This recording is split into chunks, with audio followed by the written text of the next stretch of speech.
Chapter 3। वो लम्हा जो कुछ कह गया। ऑफिस का माहौल अब दिव्या के लिए बदला हुआ सा लगने लगा था। हर दिन उसकी आंखें अनजाने में रेयांश को ढूंढने लगी थीं। वो अब भी वैसे ही शांत और सीमित था, पर उसके हर शब्द, हर इशारे में अब दिव्या को कोई छुपा संदेश महसूस होता। लेकिन वो समझती थी, ये जो कुछ भी है शायद एक तरफा हो, शायद सिर्फ एक इज्जत भरा आकर्षण हो जिसे उसका दिल कुछ और समझ बैठा है। फिर भी वो एहसास हर दिन थोड़ा और गहरा होता जा रहा था। एक सुबह ऑफिस में हलचल ज्यादा थी। कंपनी का एनुअल इवेंट आने वाला था, जहां हर साल एक थीम पर फैशन शो होता था। इस बार थीम थी अनरिटन स्टोरीज, ऐसी कहानियां जो कभी किसी ने नहीं सुनाई। रेयांश ने प्रेजेंटेशन में सभी डिजाइनर्स को अपने अपने कॉन्सेप्ट सबमिट करने को कहा। उन औरतों की जो चुपचाप उम्र भर काम करती हैं, लेकिन कभी किसी ने उनकी सुंदरता को रंगों में नहीं उतारा। उसे डर था कि इतना साधारण कॉन्सेप्ट शायद इस ग्लैमर की दुनिया में न चले, पर उस रात उसने साहस किया। अगली सुबह जब उसने अपनी स्केचबुक जमा कराई तो रिसेप्शनिस्ट ने उसे एक लिफाफा पकड़ाया। उसमें एक छोटा सा नोट था, सिर्फ एक line, sometimes raw is royal. Divya समझ गई, ये रेयांश का अंदाज था सराहना दिखाने का। 3 दिन बाद लिस्ट आई। दिव्या का कॉन्सेप्ट सेलेक्ट हुआ था।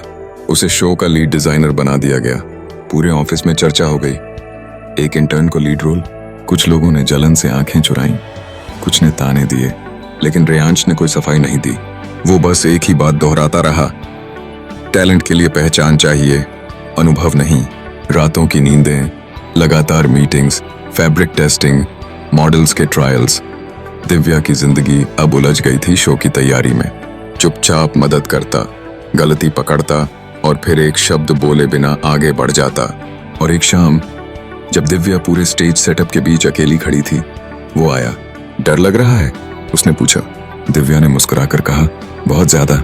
अच्छा है, इसका मतलब तुम कुछ ऐसा कर रही हो जो मायने रखता है।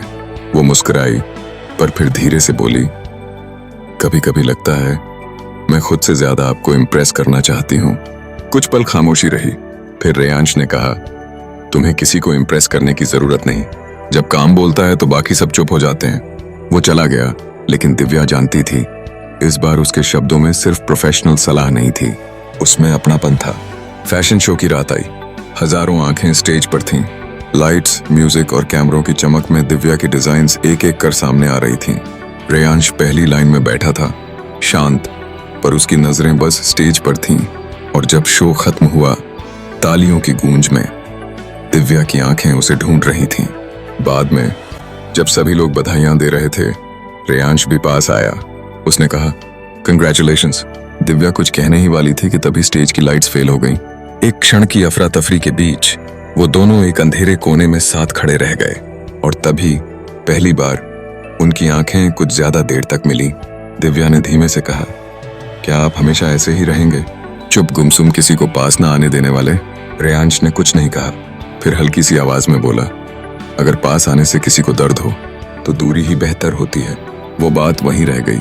लेकिन उस रात जब दिव्या अकेली घर लौटी तो पहली बार उसकी आंखों में आंसू थे, ना कमजोरी के, ना हार के, बल्कि उस सच्चाई के जो वो उसकी खामोशी में पड़ गई थी।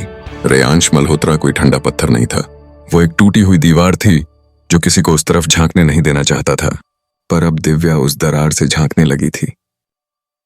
अगर आपको भी अपनी और अपने पार्टनर की भी ऐसी लव स्टोरी चाहिए तो कमेंट में आप दोनों का नाम भेज दे और आपको जिस भी तरह की स्टोरी बनानी हो वो बता दे। इसी तरह की और कहानियां सुनने के लिए हमारी चैनल को सब्सक्राइब कर दे और चैनल पेज पर जाके वहां से और भी दिलचस्प कहानियां सुन सकते हैं। धन्यवाद।